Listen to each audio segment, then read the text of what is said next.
भागो माख तीसरा जारी, दौलागी सब जग को भारी.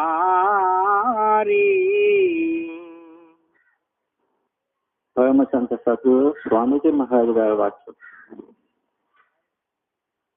ఏం బోధన చేస్తున్నారు? భాగస్ మాస అంటే 12 నెలలు. ఒక్కొక్క నెల ఒక్కొక్క మనుష్య జన్మ వచ్చినట్టు ఉదాహరణ చెప్తూ స్వామీజీ గారు 3వ మాసం భాద్రపద మాసం. ఎందుకంటే ఉత్తరప్రదేశము ఆ ప్రాంతాల్లోన ఆషాఢ మాసం నుంచి సంవత్సరం ప్రారంభం. ఆషాఢ, శ్రావణ, భాద్రపద మాసం 3వ నెల.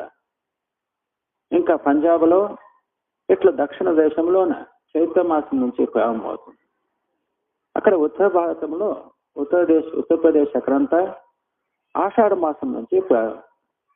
ఇది 3వ నెల భాద్రపద మాసము. ఆ నెలని మనుష్య జన్మానికి ఉదాహరణ బోధించుతూ స్వామీజీగా ఏమంటున్నారు, ఇప్పుడు భాద్రపద మాసం ఉదయమైనది అంటే ఒక మనుష్య జన్మ దొరికింది. మనుష్య జన్మ దొరికినప్పుడు జీవితం ఎలా సాగుతుంది? మనుషుల జీవితం ఎలా సాగుతుందంటే ఆశ, తృష్ణ రూపమైన విషయ వాసన రూపమైన అగ్నిలోనే జీవితం సాగుతూ వచ్చింది.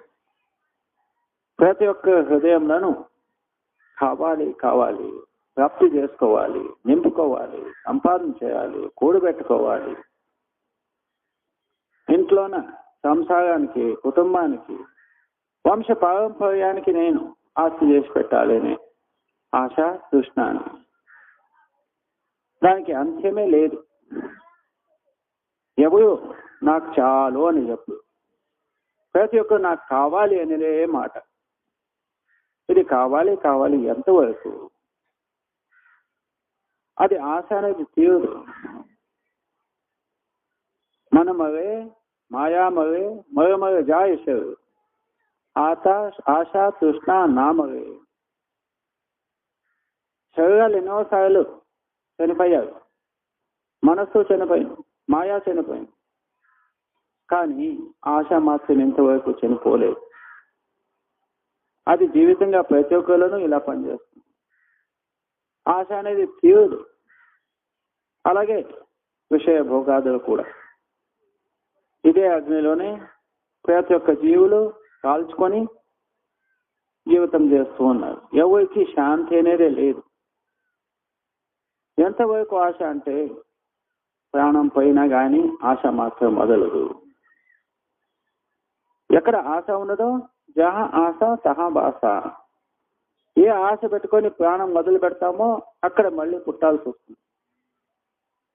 బాబాజీ గారు ఉదాహరణల మీద ఉదాహరణలు ఇచ్చి ఎన్నోసార్లు మన గుర్తుకు చెప్పారు.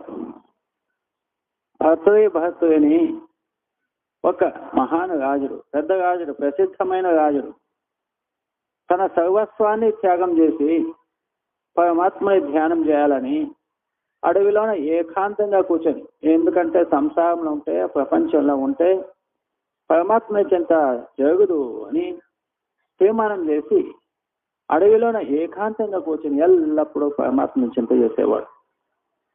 ఇట్లా చేస్తూ అకస్మాత్తుగా ఎక్కడ గుడిసెలు వేసుకోనో అక్కడ ఒక జింక పిల్ల ఎదురుగా వచ్చింది. ఆయనకి కరుణ పుట్టింది.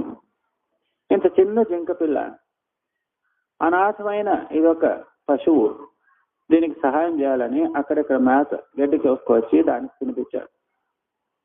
అలానే ప్రేమ పుట్టింది. ప్రతిరోజు సాకుతూ అది పెద్దగా అయ్యే సమయంలోనే అకస్మాత్తుగా ఇతని ప్రాణం పోయే సమయం వచ్చింది.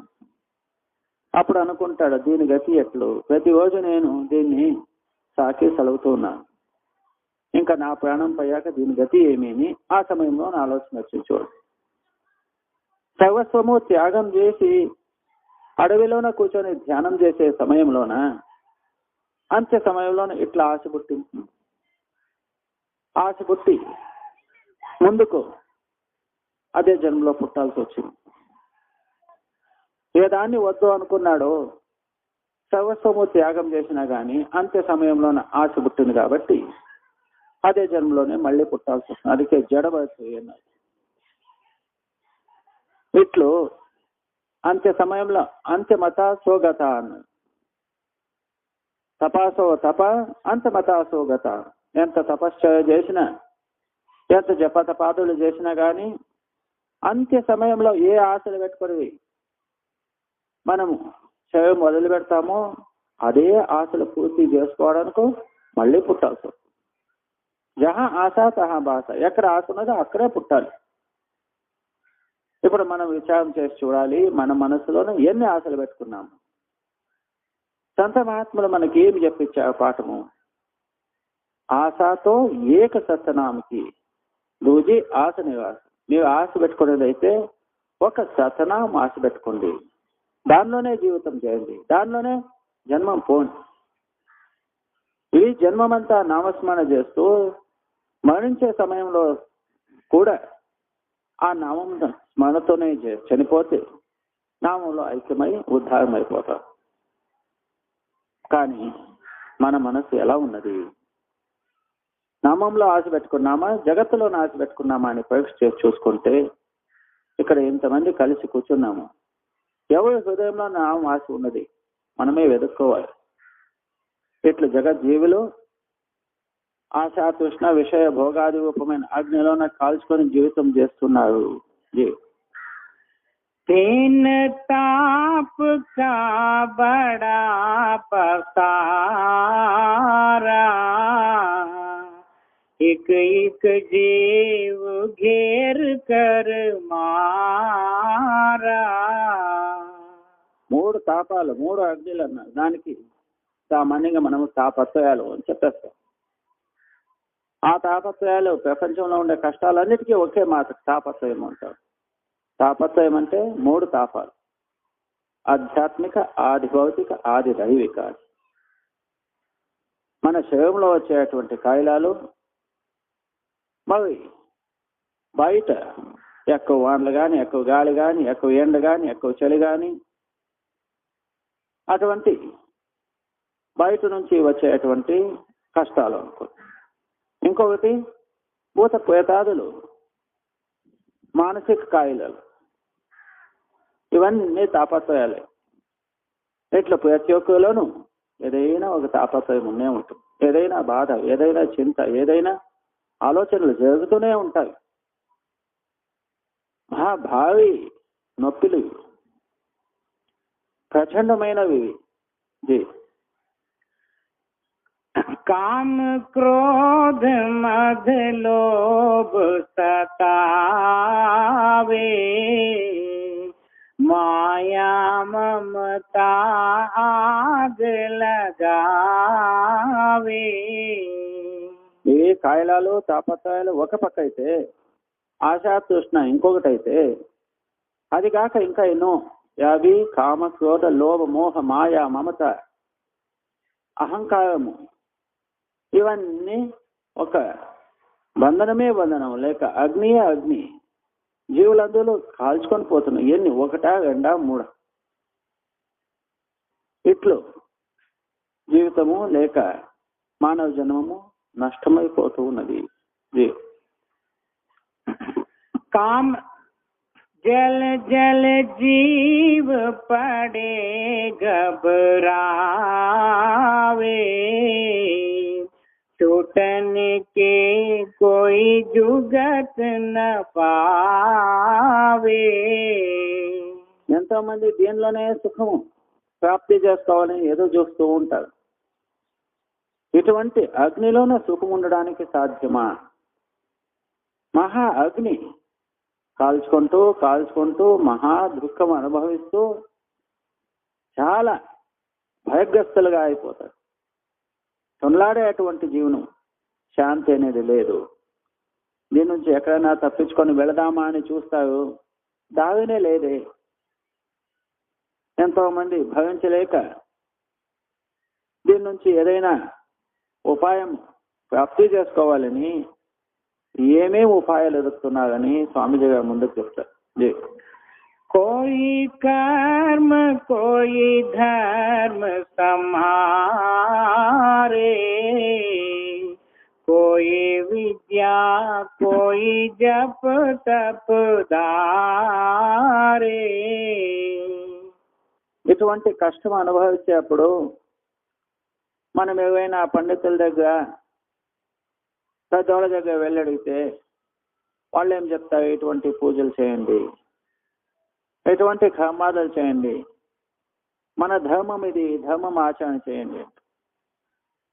లేదంటే ఎవరు పుస్తకాలు చదువుకుంటూ ఆ పుస్తకంలో ఇలా చెప్పింది, ఈ పుస్తకంలో ఇలా చెప్పింది అని చదువుకునే దానిలోనే జీవనం కాదు.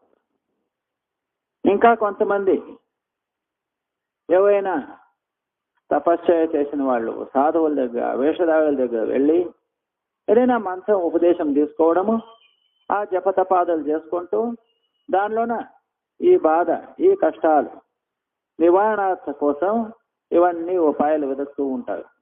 జీ. कोई मंदिर जा मूरत पूजे, कोई तीरथ कोई भरत में जूझे. ఈ కష్టాలు, ఈ బాధలు తట్టుకోలేనప్పుడు కొంతమంది దేవి దేవతాలు గుడులు గోపురాలకు వెళ్ళి పూజలు చేసుకోవడము. ఇంకా కొంతమంది ఏమంటారు, మీరు ఎటువంటి తీర్థాలకు వెళ్ళండి, దాన పుణ్యాదాలు చేయండి. ఇట్లా ఎంతో మంది తీర్థ వ్యర్థాలు చేయడము, దాన పుణ్యాలు చేయడము, పూజలు పునస్కారాలు చేయడము, దేవీ దేవతాదుల పూజలు చేయడము. దీనిలో నుంచి మనకి ఏవైనా కష్ట నివారణ దొరుకుతుందేమో అని ఏదో చూడడం. जी. यह सब भूले भटका खावे, कोई नहीं की भूल मिटावे. స్వామీజీ గారు ఏమంటున్నారు, ఇదంతా శాశ్వతమైన సుఖం దొరికేదాని మార్గమే కాదు. ఇది భూల్ భటక్ అన్నారు. మరపులో పడి భ్రమణ చేస్తూ ముక్తి మార్గం అనేది దీనిలో లేదు. ఇవన్నీ పూజ పునస్కారాలు చేసినా కానీ, దాన ధర్మాలు చేసినా కానీ, కర్మ ధర్మాలు ఆచరించినా కానీ, జపతపాదలు కానీ, తీర్థ వ్యథాదులు ఆచరణ చేసినా కానీ దీనిలో ఏ దానిలోనూ శాశ్వతమైన సుఖము, శాశ్వతమైన శాంతి లేదు. ఏదో ఆ క్షణానికి మనసుకు సమాధానం తీసుకురావచ్చు, కానీ ఇంకొక క్షణంలోనే పుణ్యక్షీణే మృత్యులోకే వసంతి. ఇక్కడ ఎన్నో పుణ్యకార్యాలు చేసి స్వర్గాలకు వెళ్ళినా కానీ అక్కడి నుంచి పుణ్యం క్షీణమయ్యే తర్వాత మళ్ళీ ఇక్కడ మృత్యులోకానికి వచ్చి కాలని ఆధీనంలోనే జీవనం, కానీ కాలాతీత శక్తి ఇక్కడ దొరకదు. क्या पंडित क्या भेष गृहस्थी, यह सब बसे काल की बस्ती. సామాన్య గృహస్థులే కాదు, పెద్ద పెద్ద పండితులు కానీ, వేషధారి సాధువులు కానీ, జప తపశ్చర్యాలు చేసేవాళ్ళు కానీ, దేవదేవతాదులు కానీ అందరూ కాలకి బస్తి అంటే మీ మూడు లోకాలు కాలన వశంలోనే జీవనం చేస్తున్నారు. మూడు లోకాలను ఇదే గతినే. స్వర్గ వైకుంఠ పాతాళ రాజులో ప్రతి ఒక్కను కాలన వశంలోనే ఉండడం. రెండు అండ బ్రహ్మాండ వైపును కాలని వశమే. 84 में बहु भरमावे, नरक स्वर्ग के धक्के खावे. వీళ్ళందరూ ఒక దినము 84 ధక్కే కావే. 84 లక్షల జీవరాశులు తిరగడం తప్పుదు, పుట్టు చావడం తప్పుదు. కావాలంటే స్వర్గంలో వెళ్ళండి, ఎన్నో సంవత్సరాలు యుగాదులు స్వర్గంలో సుఖం అనుభవించినా కానీ అదే పుణ్యక్షీణే మృత్యులోకి వసంతి అన్నట్టు అక్కడ పుణ్యం, అక్కడ సుఖమంతా అనుభవించిన తర్వాత మళ్ళీ పుట్టడం ఇది తప్పదన్నమాట. స్వర్గంలో వెళ్ళినా కానీ, వైకుంఠంలో వెళ్ళినా కానీ, ఎక్కడ వెళ్ళినా కాలని ఆధీనమే. जो कोई उनसे कहे समझाई, उल्टी माने करे लड़ाई. ఇట్లున్న జీవులకు సన్మార్గము, సత్య మార్గము, సంత మార్గము బోధన చేస్తే ఆ వాక్యాలు వినుడు, ఉల్టా తెలుసుకుంటారు, విరోధ భావం తెచ్చుకుంటారు. మా పద్ధతి, మా పండుగలు, మా ఆచరణలకు వీళ్ళు విరోధం చెప్తున్నారు కదా, మా దేవీ దేవతాలను ఖండం చేస్తున్నారేమో అని అనుమానాలు, భ్రమ.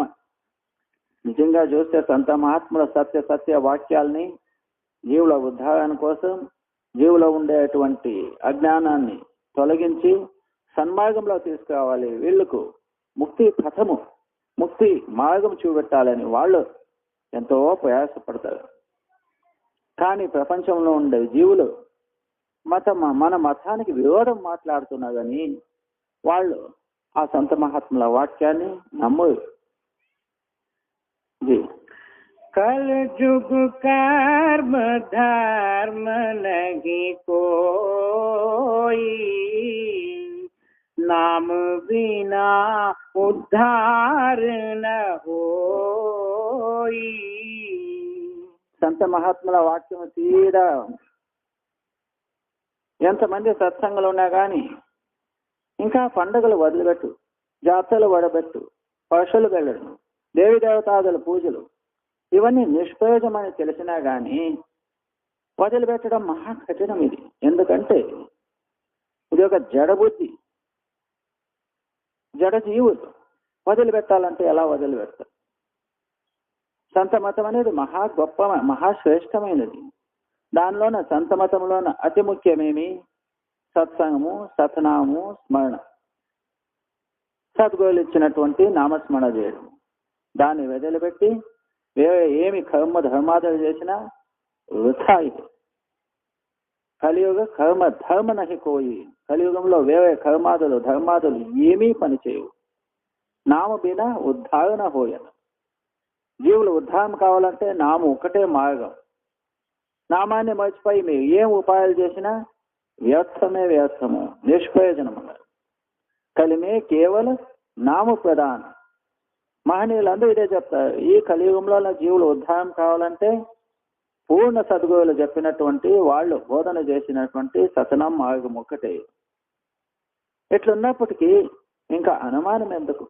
వేరే పద్ధతులు, వేరే ఆచరణలు, వేరే సంప్రదాయాలు, వేరే పండుగలు ఆచరణ చేసే ఆవశ్యకత ఏమి? మన బుద్ధి అతి కనిష్టమైన బుద్ధి, వినాశమైన బుద్ధి.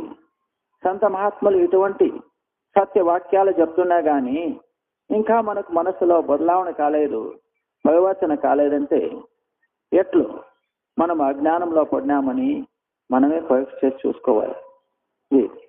नाम भेद है अति कर जीना, बिन सतगुरु काहू नहीं कीना. ఆ నామ భేదాన్ని మనం ఎందుకు తెలుసుకోవట్లేదు? ఇది మహా కఠినమైన ప్రశ్న. అందుకు స్వామీజీ గారు ఉత్తరం చెప్తున్నారు. నామ భేద హై అతికర జీనా అన్నది. ఈ నామ రహస్యం తెలుసుకోవాలంటే ఆ దారి చాలా సూక్ష్మం, అంటే సూక్ష్మం, అతి సూక్ష్మం. మన జడ బుద్ధి అంత సంపూర్ణంగా వదిలిపెట్టుకోవాలి, సంపూర్ణంగా నశించుకోవాలి. అప్పుడే ఆ నామం మన హృదయంలోన ఆ తెలివికి లేక మన బుద్ధికి తెలియడానికి రావడం. లేదంటే నామం అంటే మహాసూక్ష్మం. అది ప్రతి ఒక్కరు తెలుసుకుంటారంటే తెలుసుకోలేదు. नाम भेद है अति कर जीना, बिन सतगुरु काहू नहीं कीना. అటువంటి నామ రహస్యాన్ని తెలుసుకోవాలంటే పూర్ణ గురువుల దగ్గర శరణపై వాళ్ళ వాక్యానుసారం మనం అభ్యాసం చేస్తే గాని ఈ విషయం తెలుస్తుంది. వేరే ఉపాయమే లేదు. పూరా సద్గురుల కృప నుంచి మన హృదయంలో నామం ప్రకటమవుతుందే కానీ అది మన బుద్ధితో చదువుకునే దాంట్లోన మన చతురత నుంచి ప్రాప్తి చేసుకోవడానికి సాధ్యమే లేదు. జీ अपने में सब गए भुलाई, नाम अगम कोई भेद न पाई. ఇటువంటి అతి సూక్ష్మమైన నామాన్ని తెలుసుకోలేక ప్రపంచంలో జీవులందరూ నేను మమకారము, అజ్ఞానము, మరుపు దీనిలోనే జీవితం నాశనం చేసుకుంటున్నారు. పూర్ణ సద్గురులు దొరికితే వాళ్ళ కృపకు పాత్రలైతే ఆ నామము అభ్యాసం చేయగలరు. లేదంటే ఇట్లనే అజ్ఞానంలోనే జీవనం చేసుకుంటూ పోయేదే. ఎవరికి ఏమీ ప్రాప్తి కాలేదు, అంధకారంలో రావడము, అంధకారంలోనే జీవితం పోగొట్టుకొని పోయేది. జీ जो सतगुरु पूरे मिल जाते, तो वे भेद नाम का गाते. పూర్ణ సంత మహాత్ములు దొరికితే వాళ్ళ మాత్రమే ఆ సత్నామ మార్గం బోధన చేస్తారు. నామం అంటే ఏదైనా ఒక మంత్రం కాదు, అది మహాన్ శక్తి, ప్రతి ఒక్కరిలోనూ ఉండేటువంటి శక్తి. ఏమి ఆ ధ్వని అనండి, ఆకాశవాణి అనండి, నామం అనండి, శబ్దం అనండి, ప్రతి ఒక్కరిలోనూ నిరంతరూపంగా స్వయం రూపంగా ఉండేటువంటి మహాన్ శక్తి. అటువంటి నామాన్ని ప్రాప్తి చేసుకోవాలంటే పురా గురువుల ద్వారా వాళ్ళ సమాగంలో వెళ్ళి వాళ్ళ కృపకు పాత్రలైతే సత్నామం భేదం అని వాళ్ళు రహస్యాన్ని మనకు చెప్పేస్తారు.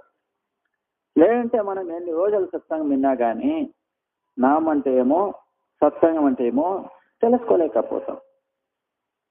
ఇప్పుడే ఏం చెప్పారు, సత్సంగం వినాలంటే, సత్సంగ వాక్యాలని గ్రహించాలంటే ప్రతి ఒక్కరు పాత్రలు కాదు అనుకుంటా. మనమందు సత్సంగలేని సత్సంగలు అంటే సత్యంలో ఐక్యం కావాలి. వాళ్ళే నిజమైన సత్సంగులు. పేరుకి మన మధ్య సత్సంగులే. ఇంకొక చోట మహారాజు గారు ఉదాహరణ ఇచ్చి చెప్పేవాడు.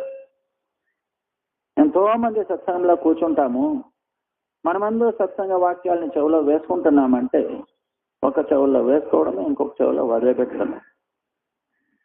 ఆ ఒక్కొక్క వాక్యంలోనూ మనము సంపూర్ణ ప్రేమతో వింటున్నామా అంటే అనుమానమే. లక్షోపలక్ష జనాలు కూర్చున్నారు ఒక చోట. వేదవ్యాసులని మహాన్ గురువులు వాళ్ళ సత్సంగ కార్యక్రమాలు జరుపుతూ ఒక్కొక్క స్థలము నుంచి మరొక స్థలానికి వెళ్తూ వచ్చారు. దేశ పర్యటన చేస్తూ జనక మహర్షులు ఉండేటువంటి ఆ స్థానానికి వచ్చారు. అక్కడ సత్సంగం జరుపుతూ ఉన్నప్పుడు జనక రాజు కూడా వచ్చేవాడు సత్సంగానికి. సత్సంగుల మధ్యలోనే తాను రాజుననే అభిమానం లేక సాధారణ రూపంగా గురువుల సత్సంగంలో కూర్చొని వినేవాడు. ఎన్నో రోజులు జరిగింది. ఒక్కొక్కప్పుడు రాజు ఏదైనా పనితో ఉన్నప్పుడు కొంచెం లేటుగా వచ్చేవాడు, నిదానంగా వచ్చేవాడు. సమయానికి సరిగా సత్సంగం కాకున్నప్పుడు గురువులు కూడా సత్సంగము విలంబం చేసి ఆ రాజు వచ్చాక సత్సంగం ప్రారంభం చేసేవాడు. అప్పుడు కూర్చున్న సత్సంగులు ఎంతో మంది కాచుకుంటూ కూర్చునేవాడు. రాజులు వచ్చాక సత్సంగం ప్రారంభం. సత్సంగుల మనస్సులోన అనుమానం వస్తుంది. మేము ఇంతమంది కూర్చున్నా కానీ గురువు గారు సత్సంగం ప్రారంభం చేయరు, రాజులు వచ్చాకే చేస్తారు. అంటే రాజులు పెద్ద మనిషి, వీళ్ళు కూడా పెద్ద చిన్న భావం ఉన్నది, పెద్దవాళ్ళు వచ్చాకే సత్సంగం ప్రారంభం చేస్తారు. మనల్ని అంతా చిన్నవాళ్ళు అని భావించుకున్నారు. ఇలా భేదభావం ఉత్పత్తి అయింది. ఒక్కొక్కరు మాట్లాడుకుంటూ మంచి మాట ఒక్కొక్కరు చెప్పుకునేది మహా కష్టం. ఎటువంటి పితోయ మాటలు, పనికిరాని మాటలు ఉంటాయి కదా, ఒక్కొక్కరుగా బాగా ఎంత వేగన ఒక్కొక్కరుగా మాట్లాడుకుంటా చెప్పడానికే కాదు. ఇట్లా ఒక్కొక్కరుగా మాట్లాడుకుంటూ అందరి చెవులకు పడింది. గురువుల దగ్గర కూడా ఈ వాక్యం వచ్చింది. గురువులో భేదభావం ఉన్నది. రాజుడు పెద్దోడని, రాజుడు వచ్చాకే ప్రారంభం చేస్తాడని గురువుల చెవుకు ఇది పడింది. గురువులు మౌనంగా ఉన్నారు. సమయం కానీ దీనికి ఉత్తరం చెప్తానని ఊరుకున్నారు. కొన్ని రోజుల తర్వాత గురువే ఇటువంటి ఒక కౌతుకం ఏమి ఆ రాజధానిలోన ఆ నగరంలోన అగ్గి పడినట్లు తానే ఉత్పత్తి చేశారు. నగరంలో అన్ని చోట అగ్గి కాలుస్తూ వచ్చింది. ఆ విషయము నగరంలో ఉండేటువంటి జనులు సత్సంగం మధ్యలో వచ్చి చెప్తున్నారు, స్వామి నగరంలో ఇండ్లు కాలుతూ ఉన్నాయి, అగ్గి పడింది. ఈ విషయం వినగానే ఎంతో మంది సత్సంగులు పరిగెత్తి వెళ్ళిపోయినారు సత్సంగాన్ని వదిలిపెట్టి. ఇంకా కొంతసేపు అయ్యాక స్వామి అగ్గి కాలుస్తూ రాజుని దర్బారుకి అగ్గి పడింది. మొన్న వాళ్ళందరూ ఖాళీ అయిపోయారు. రాజుడు ఒక్కడే కూర్చున్నాడు. ఎలా సత్సంగం వింటున్నాడు? ఆ సత్సంగ వాక్యంలోనూ ఒక్కొక్క వాక్యంలోనూ తాను ఐక్యమైపోయాడు. గురువులు సత్సంగం చెప్తూ పోయాడు. రాజుడు సత్సంగం వింటూ ఉన్నాడు. తదేక చిత్తముతో ఏకాగ్ర చిత్తముతో సత్సంగం వింటూ ఉన్నాడు. అసలు ఎవరూ లేదు అక్కడ. చెప్పేటువంటి గురువు, వినేటువంటి శ్రోతృ శిష్యుడు ఇదే ఉన్నారు. ఎంతో సేపు అయింది సత్సంగం. తర్వాత ఒక్కొక్కరు వాపసు వచ్చారు. వచ్చి చూస్తే వాళ్ళకి అనుమానం, వాళ్ళకు సిగ్గైంది. అప్పుడు వాళ్ళకి అర్థమైంది నిజమైన సత్సంగం ఎవరు? ఆ రాజుడు ఒక్కడే. అప్పుడు గురువు గారు చెప్పారు, అయ్యా ఎవరి కోసం సత్సంగం చెప్పాలి? మీ మనసులోన ఇంత చింతలు, ఇంత బాధలు, ఇల్లు ఎక్కడ కాల్చిపోతుందో, డబ్బు ఎక్కడ కాల్చిపోతుందో, ఈ చింతలు పెట్టుకొని మీరు సత్సంగం విన్నారు. అగ్గి అని వదంతి ఆ విషయం తెలియగానే మీరు ఎలా సత్సంగాన్ని వదిలిపెట్టి పరిగెత్తిపోయారు. రాజు దర్బార్ కాల్చినా కానీ ఆయన సత్సంగ వాక్యాలని వదిలిపెట్టి పోలేదు. నేను ఎవరి కోసం సత్సంగం చేయాలి? మీరే చెప్పండి. ప్రతి ఒక్క కిన్నెలై తన తప్పుని వాళ్ళు తెలుసుకున్నారు. అలాగ సత్సంగంలో ఎంతో మంది కూర్చున్నాం కానీ మహాత్ముల సత్సంగ వాక్యాలు గ్రహించేటువంటి వాళ్ళు ఎంతమంది ఉండొచ్చు? ఎందుకంటే ఆ నామమార్గం మహా సూక్ష్మమైనది. ప్రతి ఒక్క తెలివికి రావట్లేదు. అది ఏదో చెప్తున్నారు. దానిలో ఏమి రాముని కథ లేదు, రావణుని కథ లేదు, పాండవుల కథ లేదు. మనకు తెలియని విషయాలు ఏమో అనుకొని వెళ్ళిపోవడమే.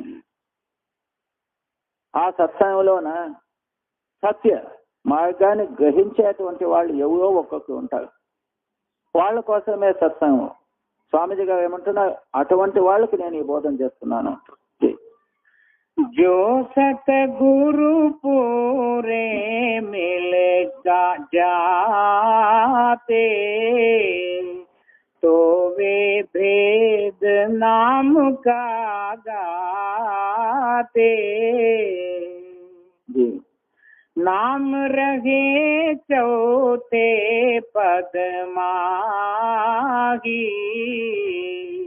यह ढूंढे తిరులోకి మాహి. ఈ నామ విషయం ఎలా ఉందంటే మహా గౌప్యమైన విషయం. ఇంతవరకు మనం ఏం తెలుసుకున్నాము? మూడు లోకాల్లో అయ్యేటువంటి సంగతులే. కానీ నామం ఎక్కడ? చౌథే లోకం అన్నారు. పిండాండ బ్రహ్మాండం దాటి సత్లోక సచ్ఖండం నుంచి ఆ నామం ప్రారంభమవుతుంది. అటువంటి గౌప్యమైన విషయం సంతులు చెప్తారు. మిగతా వాళ్ళందరూ ఈ మూడో లోకాల్లో ఉన్న సంగతులే. ఈ మూడో లోకాల్లో నామం లేదు. నామం ఎక్కడున్నది? 4వ లోకములో. అక్కడ విషయము సంతులు చెప్తారు. జీ 3 लोक में नाम न पावे, चौथे लोक में संत बतावे। మూడో లోకాల్లో తిరిగేటువంటి యోగులు, యోగేశ్వరులు, జ్ఞానులు, సాధువులు, వీళ్ళకి ఎవరికి నామభేదం తెలియదు.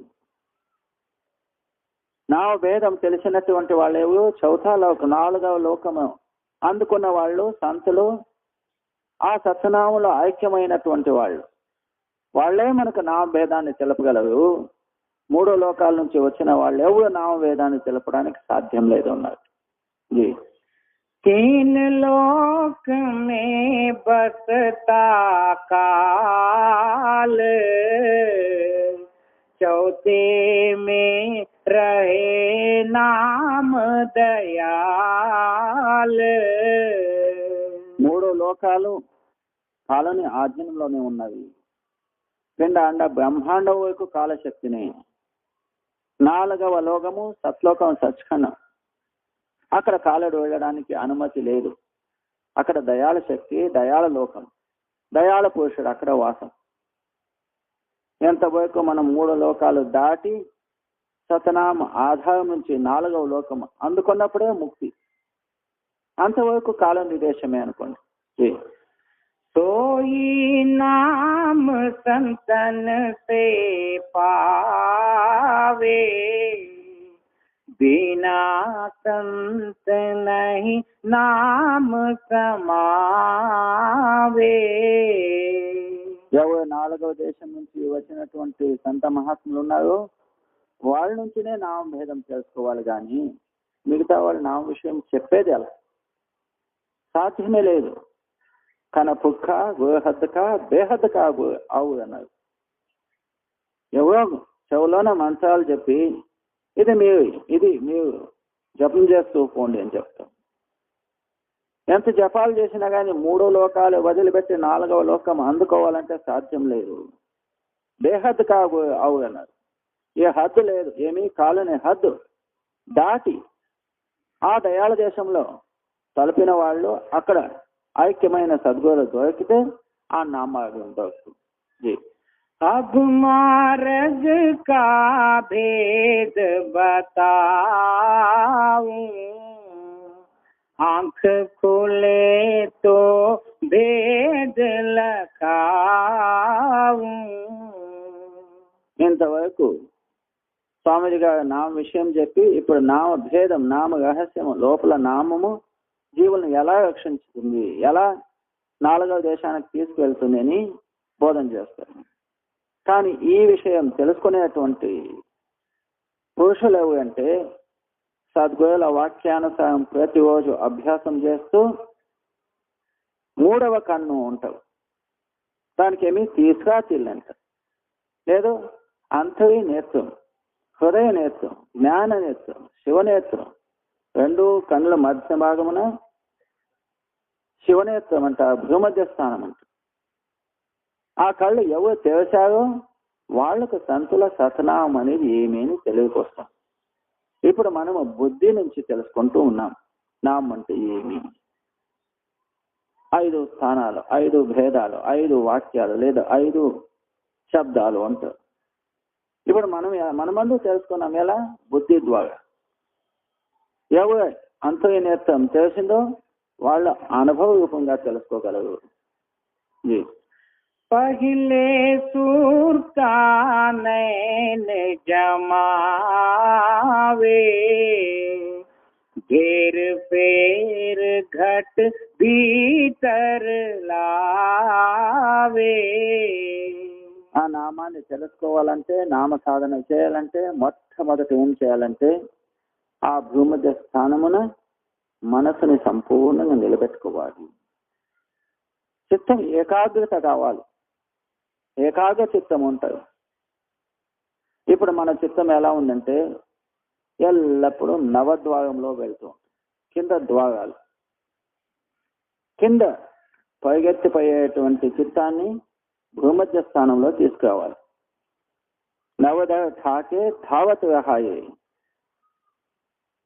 మన మనస్సు, మన చిత్తం ఎప్పుడు నవద్వారంలో వెళ్తూ ఉంటుంది. దశవే నిజగా వాసాపాయన. మనము ముక్తికి వెళ్ళాలంటే, నామం ప్రాప్తి చేసుకోవాలంటే 10వ రంధ్రం, 9 రంధ్రాలు మూసిపెట్టుకొని 10వ స్థానంలో మన చిత్తాన్ని కేంద్రీకృతం చేయాలి, ఏకాగ్రత చేయాలి. ఉత్సే అనహత శబద భజే దినరాతి గురుమతి శబద సునావణి. అక్కడ ఎల్లప్పుడూ నిరంతర రూపంగా శబ్దం వాయిస్తూ ఉంటుంది. దాన్ని వినాలంటే మనమతి వదిలిపెట్టి గురుమతం ధారణ చేసుకోవాలి. మనసు ఎలా ఎలా విషయ వాసనలు వేరే ఆలోచనలో వెళుతుందో మనం మళ్ళీ తీసుకొని రావాలి. ఆ మనసు తీసుకొచ్చి గురుమతి స్థానంలో నిలబెట్టుకుంటూ ఉండాలి. ఇదే ప్రయత్నం చేస్తూ ఉండాలి. ప్రతి ఒక్క ఇంట్లోనూ పశువులు ఉంటామనుకో, సాయంత్రం ఇంటికి తీసుకొస్తాం. అది పరిగెత్తి ఎక్కడన్నా తప్పించుకొని పైనంటే వెతుక్కొని వచ్చి మళ్ళీ ఇంట్లో కట్టేస్తాం. ఎందుకంటే అది మన పశువులు, ఎక్కడా పోకూడదు. అట్లనే మన మనసు అక్కడెక్కడ తిరిగేదానికి వదిలిపెట్టకూడదు. 900 వెళ్ళే మనసుని 10వ స్థానంలో తీసుకొచ్చి కట్టేయాలి. అవును. पहिले सुरताने जमावे, घेर पेर घट भीतर लावे. ఇది జన్మ జన్మాదుల నుంచి మనసు బయట పోవడమే తన అలవాటైపోయింది. ఇప్పుడు మనం సతతమైన సాధన అంటే ఏమి? సాధన అంటే వేరే లేదు. మనసుని లోపల తీసుకురావడమే పెద్ద సాధన. అది బయట పోతూ ఉంటుంది, మనం లోపల తీసుకొని వస్తూ ఉండాలి. వేరే ఆలోచనలు వస్తుంటాయి, మనం అవన్నీ నిలిపేసుకుంటూ ఉండాలి. ఎల్లప్పుడూ భూమధ్య స్థానంలో లక్ష్య పెట్టాలి. ఇదే మొదటవ అభ్యాసం అనేది. ఇట్లా చేస్తే మనము ఆ సతనామం అనేది ఏమి, సతనామం మనల్ని ఎక్కడ తీసుకెళ్తుంది, మొదటవది మనం నేర్చుకుంటే ముందుకు దారి కనిపిస్తుంది. विरह हो ये तो यह बन आवे, मेहनत करे तो कुछ फल पावे. స్వామీజీ గారు ఏమంటున్నారు? ఇది ప్రతి ఒక్కరు చేయలేదు. ఎవరి అంతరంలోన విరహ జాగ్రత్త అయిందో ఏమి, నేను పరమాత్మ సాన్నిధ్యానికి అందుకోవాలి, ఇదే జన్మ ముక్తి పొందుకోవాలి, నాకు ప్రపంచం కంటే మిగిలిన ఆశ ఆ సతనామంలో ఉన్నది. ప్రపంచం ఉంటే ఉన్ని, పోతే పోని. నాకు ఈ జన్మలోన ఆ సద్గురు, ఆ సతనామ, ఆ పరమాత్మలో నేను ఐక్యం కావాలనే వివేకం ఎవరిలో ఉన్నదో వాళ్ళే ప్రయత్నం చేస్తారు. మిగతా వాళ్ళు ఏం ప్రయత్నం చేసేది? సత్సంగంలో కూర్చునేది మహా కష్టం, సత్సంగం వినేది కష్టం. ఇంకా అభ్యాసం ఎలా చేయగలరు? లోపల వివేకం జాగ్రత్త అయితే అటువంటి మహానుభావులే భక్తి చేయగలరు, అటువంటి వాళ్లే నామ సాధన చేయగలరు, అటువంటి వాళ్లే బ్రహ్మజ్య స్థానంలో మనసు నిలబెట్టుకుంటారు. అవును. विरह हो ये तो यह मन आवे, मेहनत करे तो कुछ फल पावे. मेहनत అంటే ప్రతిరోజు సతతమైన అభ్యాసం చేయాలి. ఇక్కడ మనం అభ్యాసం చేయము. 5 నిమిషాలు 10 నిమిషాలు కూర్చుంటే లేదంటే లేదు, కూర్చున్నా కానీ ఏదో బాధలు, ఏదో నొప్పులు, ఏదో చింతలు పెట్టుకుని వెళ్ళిపోతాం. ఇది ఎలా ప్రయత్నం చేయాలంటే ప్రయత్నం చేస్తూ ఉండాలి. ఒకేసారి అవుతుందా అంటే కాదు. ఇది కూర్చున్న మాత్రానికి అభ్యాసం అంటే కాదు. ఇది మనసుని సంపూర్ణంగా నిలబెట్టుకునే వరకు నేనంటే ప్రయత్నం, అభ్యాసం చేస్తూనే ఉండాలి. देखे तिल पिल जोत समावे, अनहद सुन मन बस में आवे. ఇట్లా సతతమైన సాధన ప్రతిరోజు తప్పకుండా సాధన చేస్తారో అటువంటి వాళ్ళ చిత్తం లక్ష్య లేక ఆ చేతన శక్తి, ఆ అనహత్ శబ్దం దానిలోనే ఐక్యమవుతుంది, దానిలోనే లీనమవుతుంది. అప్పుడు వాళ్ళ ఆత్మ ప్రథమ స్థానము జ్యోతి దర్శనం అవుతుంది. मन बस हो ये तो मुसूरत जागे,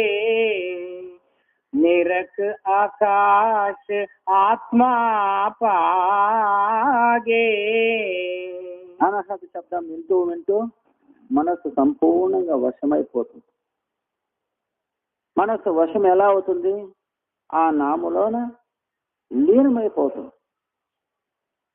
నాము ఆధారం కావాలి మనస్సు వశీభూతం కావాలంటే. ఇప్పుడు మన మనసు ఎందుకంటే ఎప్పుడు 9 ద్వారాల కిందకు పోతుంది, ఎందుకంటే దాన్ని పట్టుకునే అటువంటి శక్తి లేదు. అందుకని ఎల్లప్పుడూ నామస్మరణ చేస్తూ ఉండాలి. చేస్తూ చేస్తూ ఏమవుతుందంటే బయట తిరిగేటువంటి మనసు లోపల వస్తుంది. గోధ్యానం ఎందుకు చేయాలంటే అక్కడ లోపల మనసును నిలబెట్టుకునే దానికోసం గోధ్యానం సహాయం అవుతుంది. అందుకని సంతమతనంలో సిద్ధాంతం ఏమి? మొట్టమొదట స్మరణ, తర్వాత గోధ్యానం. రెండు చేపినామంటే ముందుకు అభ్యాసం. అప్పుడు ఆ సతనామంలోనే మనసు నిలబడిందంటే వశమైపోతుంది. शब्द पकड़ परमात्म निरखे, आत्म जाए परमात्म परखे. ఇట్లా మన ఆత్మ ముందుకు సాగి శబ్దం ద్వారా త్రికుటి స్థానము లేక బ్రహ్మస్థానానికి అందుకుంటుంది. దానికి పరమాత్మ అంటేనే బ్రహ్మస్థానము. ఆ స్థానానికి తలుపుతుంది, అందుకుంటుంది. परमात्म से आगे जाई, सुन महल में बैठक पाई. మొదటే చెప్పారు స్వామీజీ గారు, ఎవరు హృదయ నేత్రము తెలుసున్నదో వాళ్లకు ఈ అనుభవం చెప్తున్నారు. ఇట్లు మన చేతన సత్తా ముందుకు ప్రయాణం చేస్తూ చేస్తూ ఆ నామము శబ్దం ద్వారా ముందుకు 3వ స్థానము దశమా ద్వారా లేక శూన్య దేశానికి అక్కడ అందుకుంటుంది. सुन के परे महासुन लेका, महासुन पर खिड़की देखा. సున్న దేశం నుంచి పైన మహాసున్న దేశం, మహాసనం నుంచి భవ గుఫ అంటారు. అది విశాలమైన దేశం. ఆ కిటికీ నుంచి పైనకి ఆత్మ ప్రయాణం సాగుతుంది. ఇది खिड़की आगे चौक अपारा, चौक परे निरखा सत द्वारा. ఆ దేశం మహావిశాలమైనది, అపారమైనది, అవర్ణనీయమైనది. అక్కడ నుంచి పైన సత్లోకానికి వాకిలి మహాద్వారము. ఆ 4వ దేశము దాన్నే సోహం దేశం అంటారు. ఏమి? అక్కడ నుంచి పరమాత్మని దర్శనం అవుతుంది. పరమాత్మని దర్శనం అంటే ఏమి? ఆ సత్పురుషుని దర్శనం. ఆ వాకిలి అక్కడి నుంచి మహాద్వారము. అక్కడి నుంచి పైన సత్లోకం ప్రారంభము. सतपुरुष सतनाम कहाई, सतलोक निज पाया.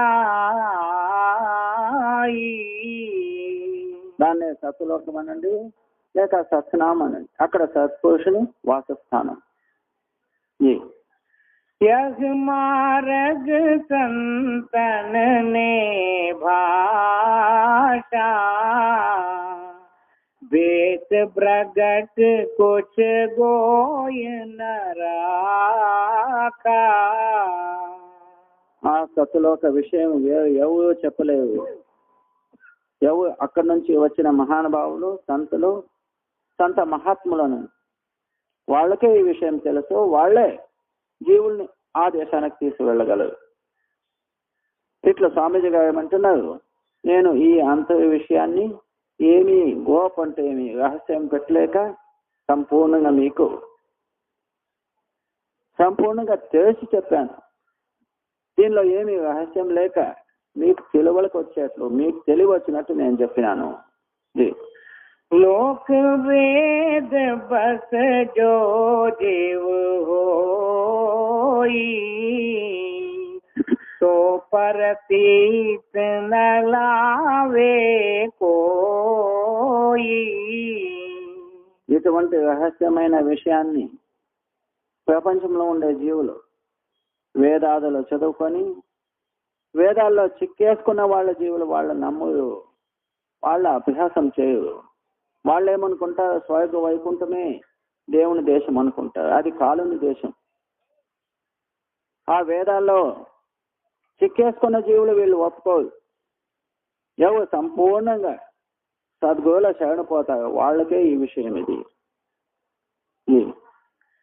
लोक वेद में जो पढ़े नाग पांच डस खाए. जन्म जन्म दुख में रहे रोवे और चलाए. ఎవరు ఈ లోకంలోన మన జాతి, మన ధర్మము, మన కులము, మన పండుగలు, ఈ వేదాదులు చెప్పిన ఇవే నమ్ముకొని దానిలోనే జీవితం చేస్తారు. అటువంటి వాళ్ళకి ఏమంటున్నారు స్వామీజీ గారు? 5 పాములు కలుస్తారు. కామ క్రోధ లో మోహ అహంకారూపమైన ఈ పాములు కలుస్తారు. విషం ఎక్కుతుంది. వాళ్ళు 84 లక్షల జీవరాశులు తప్పకుండా తిరగాలి. ఎందుకంటే మనస్సు, బుద్ధి, కల్పనతో చేసిన ఈ కాలుడు మోసం చేయాలని మనకు ఈ 3 లోకాలు రచించాడు. వేదాలు ఏం చెప్తావి? ఇటువంటి మీరు ఆచరణ చేయండి, పుణ్యాలు కట్టుకోండి, ముందుకు దేవలోకాలు, వైకుంఠాలు, స్వర్గాదులు ప్రాప్తి చేసుకోండి. ఇదంతా మోసమే మోసం. ఎందుకంటే అక్కడ వెళ్ళినా కానీ మళ్ళీ వాపస్ రావాలి కదా. అదంతా కాలుని ఆట, కాలుని మోసం. దీన్ని వదిలిపెట్టి 4వ దేశానికి వెళ్ళాలంటే ఊహా సద్గురులు చెప్పినట్టు చేయాలి. మన మనసు, మన బుద్ధి, జడబుద్ధితో ఆలోచనలు ఏమొస్తావో ఏమీ చేయకూడదు అన్నమాట. ఎవరు వేదాదుల్లో చిక్కేసుకున్నారో, ఈ పూజలు, పాటలు, పండుగలు ఇవన్నీ పట్టుకున్నారు, దాన్నే దేవుడు, దాన్నే భక్తి అని నమ్మినారు, వాళ్ళు జన్మ జన్మాంతరము ఈ పుట్టు చావు అనుభవించాలి. 5 పాములు వాళ్ళని కలుస్తుంది తప్పకుండా. ఏవి? కామ క్రోధలో మోహ అహంకార రూపమనేది. వాళ్ళు 4వ స్థానానికి వెళ్ళడానికి అర్హత లేదు, యోగ్యత లేదు. जिन सतगुरु के वचन की करी नहीं परतीत, नहीं संगत करी संत की वे रोवे सिर पीत. ఎవరు పూర్ణ సంతుల సమాగం చేయరు, వాళ్ళ వాక్యాలు వినరు, వాళ్ళ వాక్యాలు విని నమ్మి అట్లనే అభ్యాసం చేయలేదంటే వాళ్ళ జన్మ జన్మాంతరం దుఃఖం అనుభవించాలి. మహాదుఃఖం. ఎంత దుఃఖం అంటే నరక యాతన. 84 లక్షల జీవరాశులు ఎంత నొప్పి, ఎంత బాధపడాలంటే చెప్పలేని బాధ. అందుకని సంత మహాత్ములు, మన మహారాజు గారు మనకు కృప చేసి ఈ 3 స్థానాలు, 3 లోకాలు వదిలిపెట్టి సత్లోక దయాళ దేశానికి తీసుకువెళ్ళడానికి, సత్నామ మార్గం బోధన చేయడానికి కోసం ఇక్కడంతా వచ్చి దేశ పర్యటన చేస్తూ ఈ ప్రాంతంలో వచ్చి జీవులకు సత్నామ మార్గం బోధన చేశారు. మహాన్ భాగ్యం ఇది. అటువంటి సంత మహాత్ములు వచ్చి మనలాంటి జడ జీవులకు సత్నామ మార్గం బోధన చేశారంటే ఇది జన్మ జన్మాదుల భాగ్యం అనుకోవాలి. ఇటువంటి మార్గాన్ని వదిలిపెట్టి లోక మార్గం, వేద మార్గాలు మనం పట్టుకున్నామంటే మన పరిస్థితి చాలా చెడిపోతుంది. అది కాలం దేశంలోనే ఉండిపోవాల్సి వస్తుంది. అందుకని ఈ ఒక ప్రపంచ మార్గాన్ని, కాలని మార్గాన్ని వదిలిపెట్టి సంతుల మార్గం, ఇక్కడ వచ్చిన మూల ఉద్దేశం ఏమి? సంత మహాత్ముల కృపకు పాత్రలు కావాలని, సంత మహాత్ముల వాక్యాలు నమ్మి మన జీవితం ఉద్ధారం చేసుకోవాలని మనం వచ్చాం. ఇంకా అనుమానం ఎందుకు? వెనకపోవడం ఎందుకు? ముందుకు పెట్టిన అడుగు ముందుకు పెట్టుకునే సాగాలి. అందుకని స్వామీజీ గారు చెప్పినటువంటి ఈ వాక్యాలు ఎవరో పుణ్యవంతులు, భాగ్యవంతుల చెవులోనే పడుతుంది. మిగతా వాళ్ళు ఏమో సాధారణ రూపంగా విని సాధారణ రూపంగా వెళ్ళిపోవడం, అదేమీ ప్రయోజనం లేదు. శాంతంగా కూర్చొని బాబాజీ గారి సత్సంగం వినండి. వింటూ వింటూ మన హృదయ పరివర్తన కావాలి. అందు చక్కగా శాంతిగా కూర్చొని సత్సంగం విని తర్వాత భోజన ప్రసాదం చేసుకుని సాయంత్రం ఇదే స్థానంలోనే 5:30-6 గంటలకు సత్సంగం. వెళ్ళాలి వెళ్ళాలి వెళ్ళాలి. ఎక్కడ వెళ్ళాలప్ప? ప్రపంచంలో వెళ్ళి వచ్చాము, ఇంకా చాలు కాలేదా? ఈ ప్రపంచం చాలు అయ్యా సద్గురువే పరమాత్మ, ఈ ప్రపంచం నుంచి నన్ను నీ దేశంలో తీసుకువెళ్ళని వేడుకోవాలి. కానీ మనం మళ్ళీ ప్రపంచంలో వెళ్ళాలి అని ఆశలు పెట్టుకొని దానిలోనే చనిపోకూడదు. ఇంతవరకు స్వామీజీ గారు ఏమన్నారు? ఎవరు ప్రపంచ చింత పెట్టుకొని అదే ఆశ పెట్టుకున్నా వాళ్ళు మళ్ళీ ప్రపంచంలో పుడతారు. ఆయన ఎవరు? భరతరాజు ఎంత సర్వత్యాగం చేసి చివరకు ఒక జింక ఆశ పెట్టుకున్న దానికి మళ్ళీ జింక యోనిలో బతికాడు కదా, పుట్టాడు కదా. అందుకని మనం అలా కాకూడదు. సతనాము సద్గురువే మనకు చింత ఉండాలి.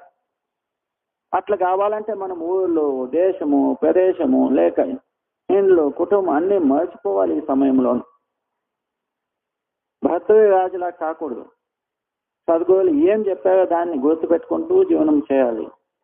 కానీ అటువంటి బుద్ధి కావాలన్నా కానీ జన్మ జన్మాదుల భాగ్యము సద్గురువుల కృప కలిగితేనే. అవును. जिन सतगुरु के बचन की करी नहीं परतीत, नहीं संगत करी संत की, वे रोवे सिर पीट. సంత మహాత్ముల వాక్యములో విశ్వాసం పెట్టలేదంటే జన్మ జన్మాదుల నష్టం ఉన్నారు. సంత మహాత్ముల సాంగత్యం చేయలేదంటే జన్మ జన్మాదుల నష్టం. అందుకని వాళ్ళ సంత మహాత్ముల సమాగము, వాళ్ళ వాక్యం సంపూర్ణ విశ్వాసం కావాలి. అందుకనే మనం ఈ సత్సంగంలో వచ్చి కూర్చున్నది. ప్రతి ఒక్కరు శాంతంగా కూర్చోండి, సత్సంగం వినండి. మళ్ళీ సాయంత్రం సత్సంగానికి రండి. మధ్యలో ఎవరు లేచిపోకూడదు. లేచిపోయే వాళ్ళు ఉంటే ఇప్పుడు 1 నిమిషమో 2 నిమిషాలు సమయం ఉంటుంది, వెళ్ళిపోండి. సత్సంగం మధ్యలో వెళ్ళాలంటే ప్రతి ఒక్క లక్ష్య ఆ వెళ్ళే వాళ్ళ మీద పోతుంది. సత్సంగ వాక్యం తప్పిపోతుంది. అట్లా చేశామంటే అది మహాపాపం. అది లక్ష్య పెట్టి సత్సంగం వినాలి. కానీ వాళ్ళు ఎక్కడ లేస్తారు, వీళ్ళు ఎక్కడ లేస్తారు, ఎవరు ఎక్కడ కూర్చుంటారు, అది లక్ష్యం ఉండకూడదు. పైవాళ్ళు పోని, మనకు సత్సంగం కావాలి. సత్సంగ వాక్యాలు నా మంచిదానికి, నా ఉదాహరణ కోసం కావాలని ప్రేమతో సత్సంగ వాక్యాలు వినండి.